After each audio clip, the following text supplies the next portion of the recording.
I don't think enough people know, and that's probably because I don't talk about it enough, but I don't think enough people know that MySQL has full-on, first-party, robust support for unstructured JSON documents inside of MySQL. So you don't have to reach for a secondary NoSQL database, and you definitely don't have to use a NoSQL database as your primary data store, can you imagine? But you can get the best of both worlds. You can have your full-on, rigid, relational, integrity-driven data all in MySQL, and then have your messy, schemaless, document-based, unstructured data right alongside it. So you really don't have to sacrifice anything. So we're going to go over indexing JSON, both single keys and arrays. You can index JSON arrays, which is very cool. We're going to go over in-place updating, so you don't actually have to pull the whole object out. You can just patch the object in place.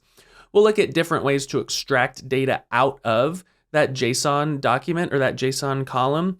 But before we do that, we need to talk a little bit about philosophy, because I know that somebody is already commenting that JSON in MySQL is a mistake. JSON in a relational database is a mistake. Let me see if I can provide a little bit of nuance of when you would want to use JSON versus when you maybe wouldn't. I know that nuance on the internet is not supposed to happen, but I feel like it's my job to teach you, not give you a hot take. So brace yourself, here comes some nuance. I think the first thing I would say is if your schema is well-defined and rigid and well-known, I wouldn't put that in a JSON blob necessarily. If your schema is well known, MySQL is going to work better when the columns are well defined, when their columns are discrete, when you put dates in a date column and strings in a string column.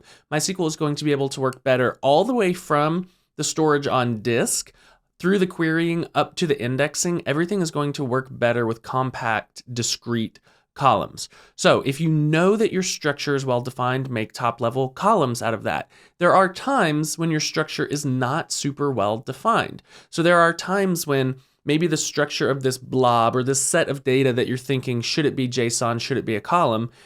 That structure changes row by row, or maybe per tenant. So you have a tenant that has a certain structure and another tenant or another SaaS user that has a separate structure. That might be a good time to put that in a JSON blob if the schema changes. Another thing that might be useful for a JSON blob is when you're storing a chunk or a set of data and you don't know if you need the entire thing right now, but you may need it from time to time. So a good example of that would be the entirety of a log or a trace or an API response or even an API request. If you want to keep the parameters that you sent, you want to keep those around for debugging, maybe for 30 days or something, that might be a use case for a JSON blob. Something else that might work there is customer defined attributes or product defined attributes. So if you have a t-shirt, maybe it has a size and you shove all of those attributes into a JSON blob.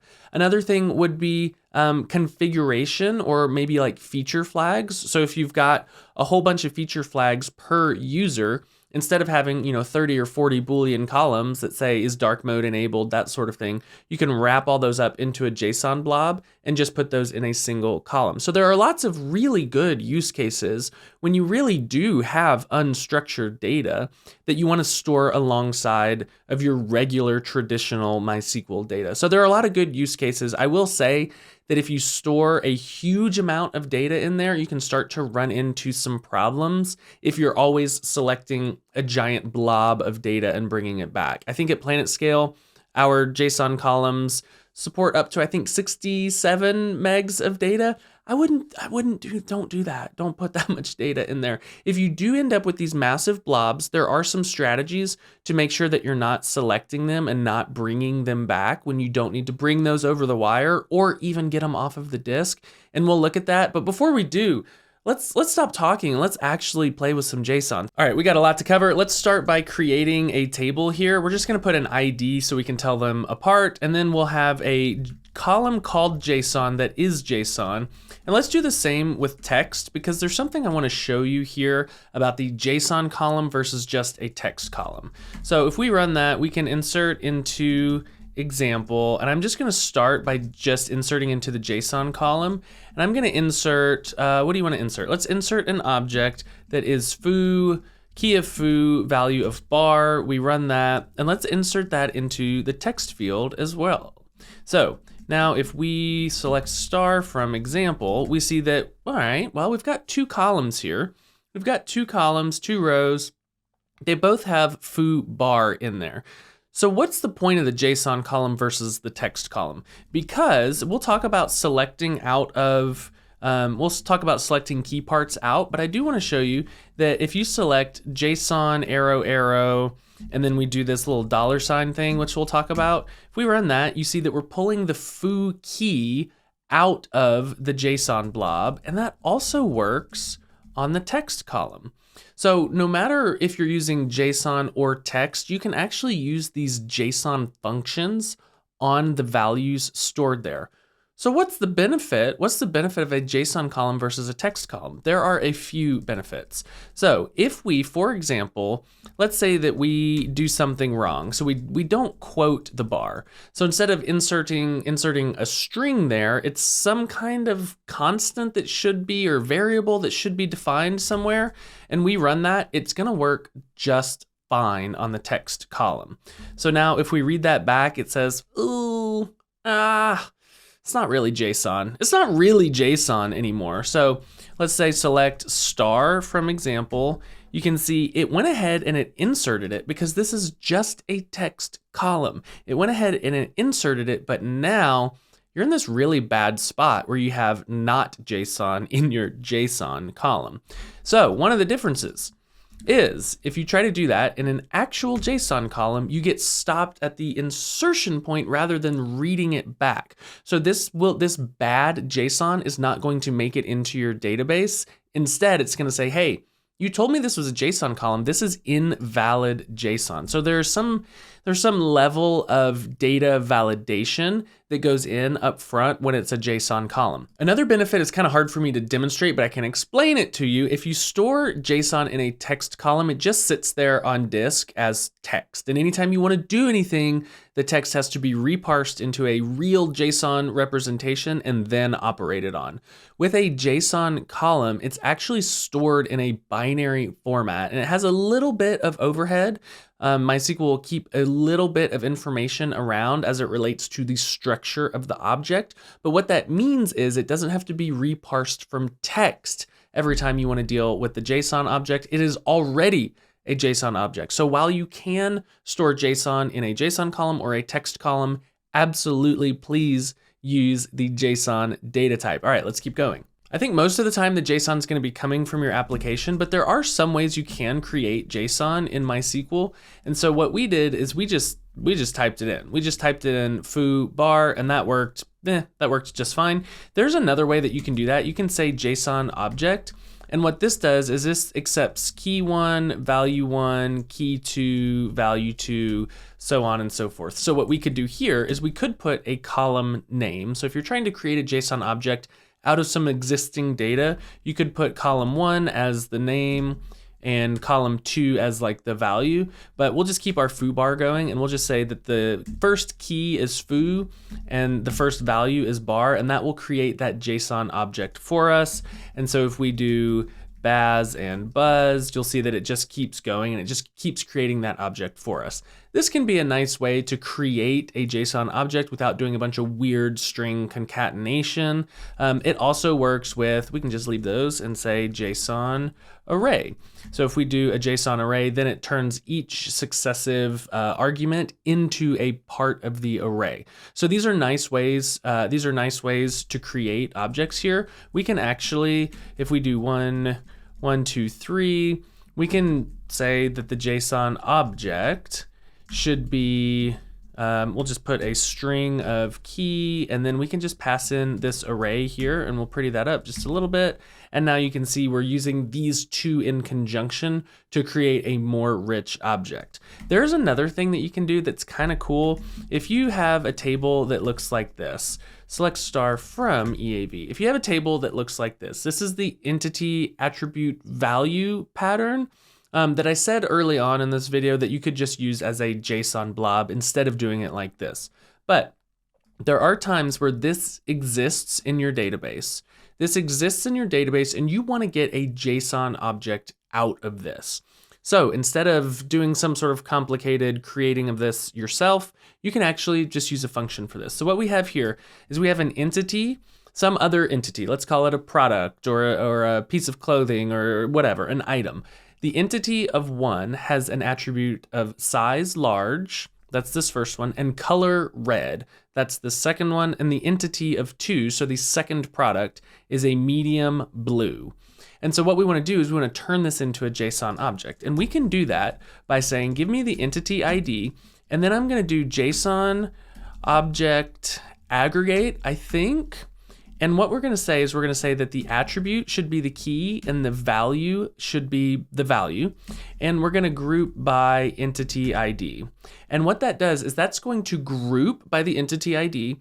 And then every time it sees an attribute value pair that matches, it's going to put that into a JSON object. So we've turned that long table that's the EAV pattern, we've turned it into a pretty compact result set that we can send back to our application and have a nice JSON blob constructed out of this database, out of this table for us. We're going to move on to a more robust table that holds a bunch of products and the attributes are stored in a JSON column. I'll put the link to where I got this table structure and data in the video description. So if you want to follow along, you can, but let's take a look at this table. So we've got a products table here, and if you'll look, you'll see that this is what I was talking about. The attributes are stored as a JSON document off to the side here. Instead of using that EAV pattern, we just threw it in a JSON blob. So we've got a bunch of good stuff in here, good, rich JSON data. Let's start talking about how we get some of this data out. And like I was telling you with a text versus a JSON column, this doesn't have to be reparsed. MySQL already has this in a binary representation. So pulling this kind of stuff out is going to be quick. So the first thing that we can do is we can look at this JSON extract function. And this JSON extract function takes a column and then it takes a path, and the path can actually be really powerful, and we'll look at many examples of it. But the first thing that we're going to do is we're going to say, start with the $sign. This is a representation of the root object or the root of the document. Why we need to put that there? I don't know, stylistic decision that I don't super love. But after that, we can chain off of it with the dot. So if we say $.screen and we look at that, you'll see that it extracts the screen item out of that JSON document. Let's select the attributes column so we can see it side by side. So you'll see all of these here have a screen key at the top level that we have just extracted out. These down here don't have it, and so it just simply returns null. So one thing that we know already is that this is really nice and safe. We don't have to check to see if the key exists or it doesn't exist. It just returns null. It doesn't blow up in our face. That's super nice. Okay, moving on, you'll see that these are all in quotes, right? So this is quote 50-inch. I mean, technically, yeah, that's exactly an exact representation. That's not what I want. Come on, you know that that's not what I want. So there's another function called JSON unquote. And if you do that, it will unwrap that value. And it's nice to see that if we have ports.usb here, so unquoting that 3 doesn't really do anything because it's already unquoted. And so that's another safe access function. So you'll see this 3 here is not actually a string, it's just a number, but we can still call the unquote on it and it just is like, meh, that's fine. I know what you mean. So using the JSON unquote is a very nice way to get the actual value that you're looking for. Now, this is a little bit wordy, isn't it? JSON unquote, JSON extract attributes. Yeah, that's a little wordy. There is a shorthand way to do this. So you can start with the column name and then do this arrow syntax and put your key path here. So if you do that, this is a shorthand for the JSON extraction operator, and you'll see that it pulls it out quoted again. So we don't have to wrap this in the unquote because there's an even further shorthand of double arrow. So if you use this double arrow guy, this is a combination JSON unquoting extraction operator. I think that's exactly what it is called in the docs, the unquoting extraction shorthand operator. And if you run that, you get the exact same thing in a much less wordy kind of way. So here are some ways that you can start to pull stuff out. When we start getting to arrays, it gets to be even more fun, as if you're not having fun yet. You're having fun. I know you're having fun. I'm having fun. Let's look at arrays because it gets even more fun. So let's see if we can find an array in this data. I think there's one for networks. I think networks is an array. So if we look down here, I'm just gonna pretend that I found it. I didn't actually see it. And we say, I think it's $.networks. Is that actually a thing? No, that is not a thing. What is it actually called? A few moments later. I think it's actually called network. I was so close. We'll see if Steve, the editor, can make that mistake disappear. It's called network. So now we have this array, right? We have this array of attributes, and now we can start doing some really interesting things that you might not expect SQL can do. So let's just get rid of this guy and we'll just select that guy. Now, what you can do here, we'll keep that one alive and we'll drop down here. We're gonna open some square brackets and you can have just direct access like you might expect. Because we are doing that unquoting operator, we still get the benefit of the unquoting, even though we're reaching into this array and pulling an item out, we still get it unquoted. That's kind of nice. Now, this is what you would expect, right? This is not what you would expect. You just simply, I wouldn't expect this to work. So you can have ranges. You can pass through ranges and say 0 to 1 or 0 to 2. And this is going to give you the items in there. If you say 0 to 10, it'll give you up until the last item. We don't have 10 items in any of these. And so this is really nice and surprising to me. What's more surprising to me is you can just put last. You can just simply say, give me the last item. So there's no breaking out of this and concatenating the JSON. I think it's length of the network -1. You just say, I just want the last one. Now, what if you want the second to last one? Well, that's gonna be a lot harder. You have to put a -1. That's it, that's all you have to do. And so you can actually say, give me the last, let's say -2 to last. What in the world, who knew that MySQL was able to do this? Not me until, I started researching for this video, but now I know and now you know as well.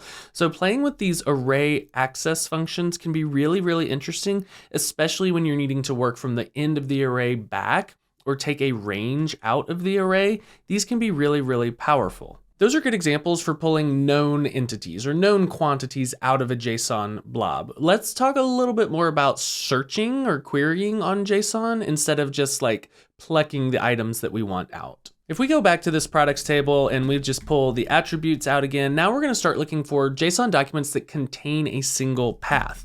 There is a function called JSON contains path where you pass in the JSON column, and then you have to specify, do you just want one match or do you need every single thing to match? I'll show you that in a second. We'll start with one, and I want to pull documents or match documents that have a ports key on the root document or the root node.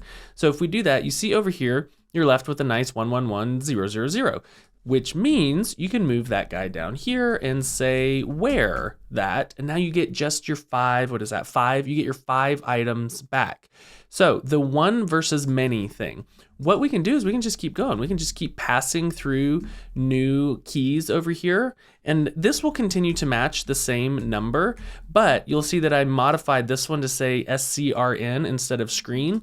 So now if I say, actually, I need all of the keys to be present, and you run that one, now it goes away because it only had ports and it doesn't have screen. So this JSON contains path is a nice way to see if there is a key in a JSON document. We've tested to see if an object contains a key path, but now let's check to see if an array contains a particular item. So if we look here and we try to remember what the array is, let's see if we can do it first time this time, $.network.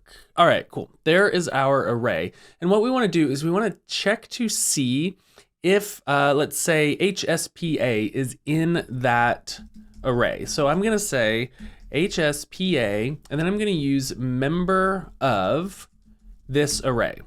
And now this will show you where HSPA is a member of that array, which of course means we can drop this down just like we did and use this as a where. So now we have all of the rows or the records where HSPA is in that array.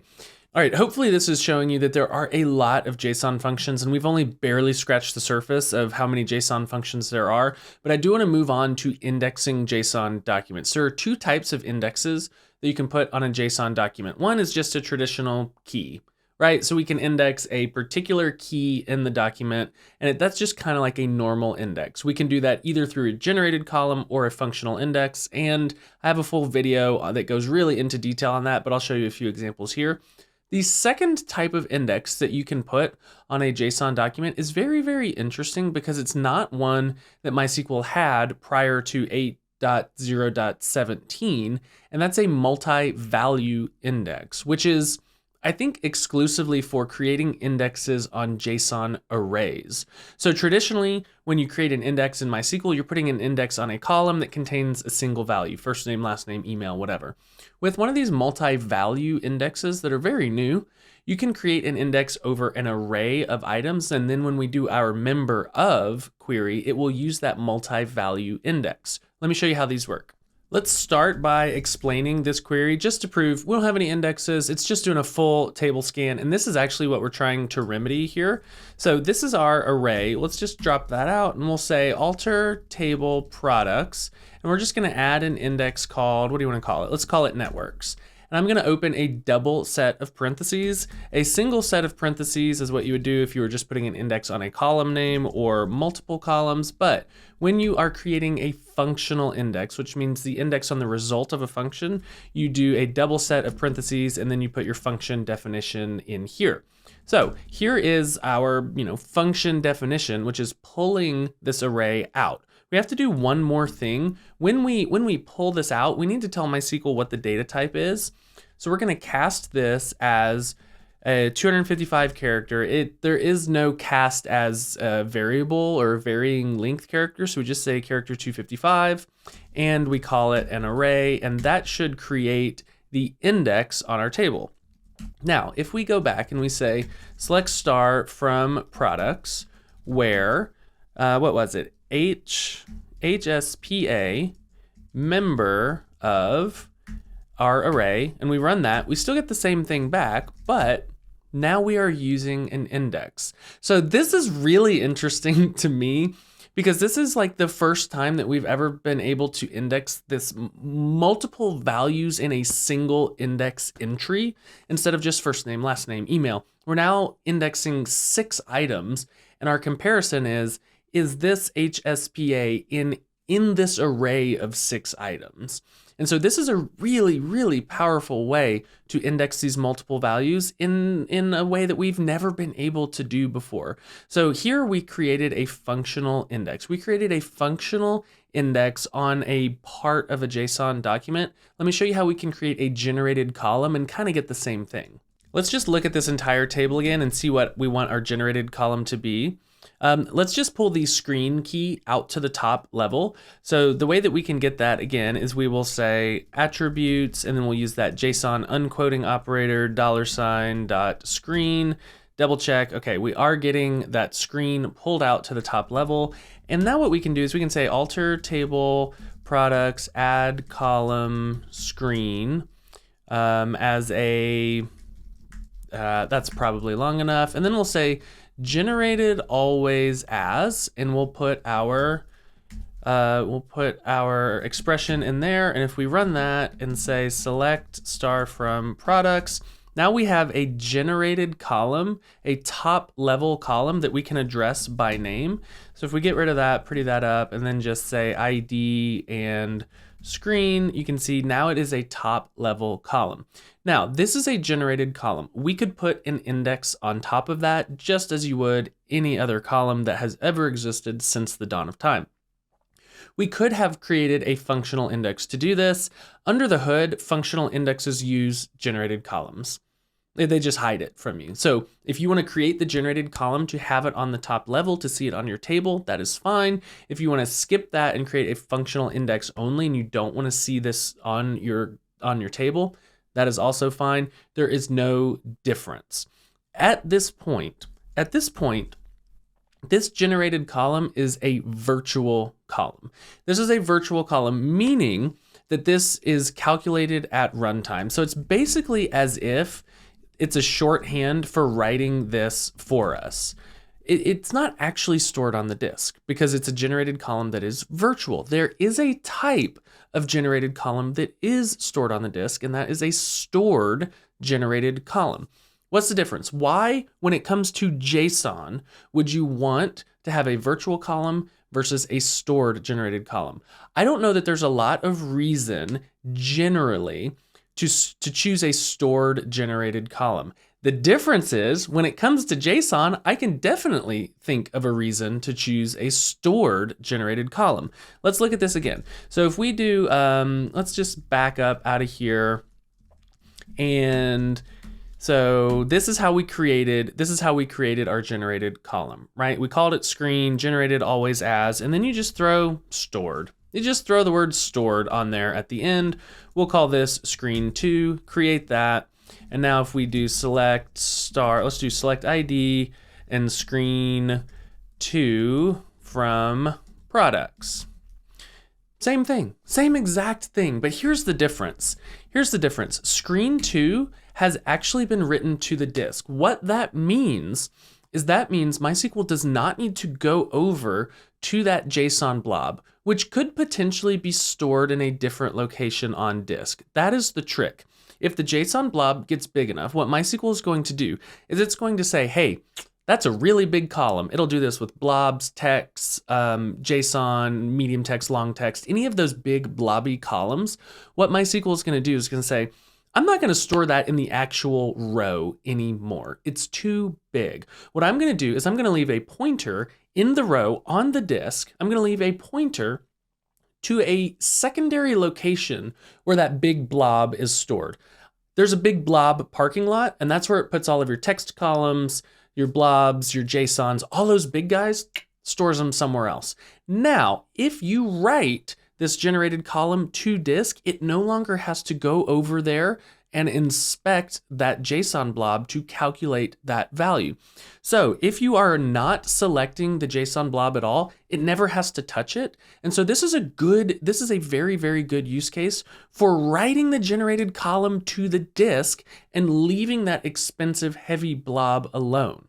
We can take this a step further because what we're trying to avoid bringing this blob along for a ride that it doesn't need to be a part of, right? So if you're using explicit column listing like this, that's fine because we haven't selected attributes, so we're not bringing the blob along for a ride. However, if somebody does select star, which, I don't really recommend. I don't recommend select star. Sometimes it happens, and a lot of times an ORM will do it. If you're using select star, you're bringing this blob along for the ride when you may not need it.